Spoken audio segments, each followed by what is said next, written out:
l'actu sur Avignon avec Frédéric Plat. Bonjour à tous, le vent souffle encore bien dans la vallée du Rhône et il va se maintenir jusqu'en fin de soirée. Ailleurs, pas de vent, mais des températures bien fraîches. Moins de degrés de suite sur la route d'Apt à Coustelet. Au meilleur, il fera 12 degrés, mais avec plein soleil. C'était la météo sur Énergie Avignon avec Centerfait, le spécialiste de la fête au Pontet. Et prudence sur la route ce matin avec un risque de verglas par endroit. Le verglas qui n'est sans doute pas en cause dans l'accident qui a coûté la vie à un automobiliste de 30 ans hier soir à proximité de Caumont. Sa voiture est entrée en collision avec un camion sur la D900 vers 23h. Le conducteur de la voiture originaire du Puy-en-Velay est mort sur le coup. On reste sur la route avec des déplacements sur rail à venir en 2016 en Avignon. En attendant l'arrivée du tramway, vous êtes encore nombreux à utiliser les TCRA au quotidien. Le réseau se prépare à l'arrivée de ce nouveau mode de transport. Un réseau qui va être complètement redéployé à l'arrivée du tramway.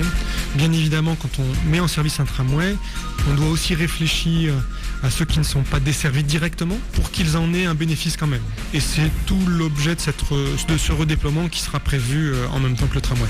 Le tramway, bien évidemment, va desservir les zones les plus denses de l'agglomération, donc celles qui sont déjà irriguées par des bus. Mais ces bus, bien évidemment, vont être redéployés sur d'autres secteurs. Voilà. Vincent Guillaume, le directeur des TCRA, et le redéploiement des bus a déjà commencé avec notamment la création de la ligne 17.